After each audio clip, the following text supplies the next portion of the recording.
tüm imkanlarımızla ve tüm kalbimizle dost ve kardeş Azerbaycan'ın yanındayız, yanında olacağız. Kardeşler güne gelir elbet, derdini birge böler elbet. Bir millet iki devlet. Ayrı düştük bir müddet, indi birik bir vehdet. Bir millet iki devlet.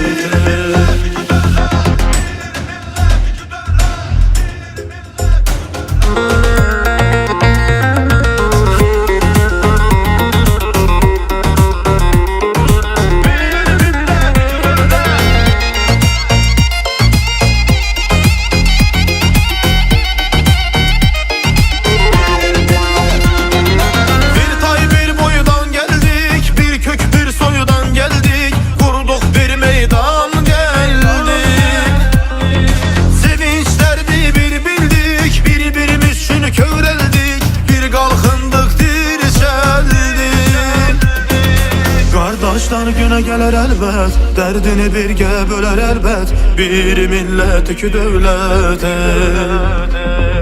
Ayrı düştük bir müddet, indi birik bir vehdet. Bir millet iki devlet. Kardeşler güne gelir elbet, derdini birge böler elbet. Bir millet iki devlet. Ayrı düştük bir müddet, indi birik bir vehdet. Bir millet iki devlet.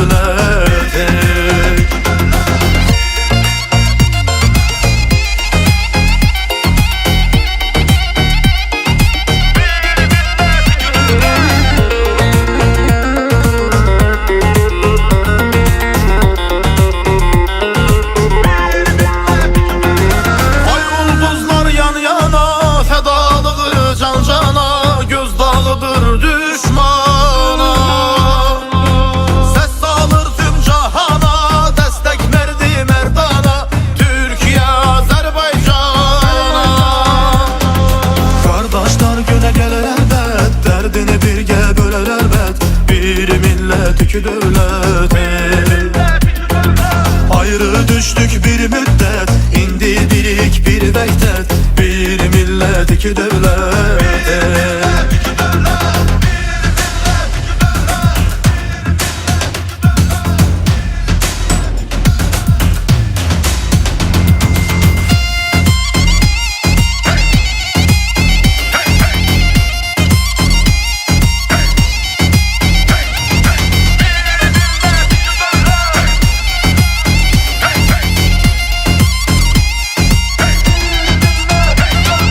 Kardeşler güne gelir elbet.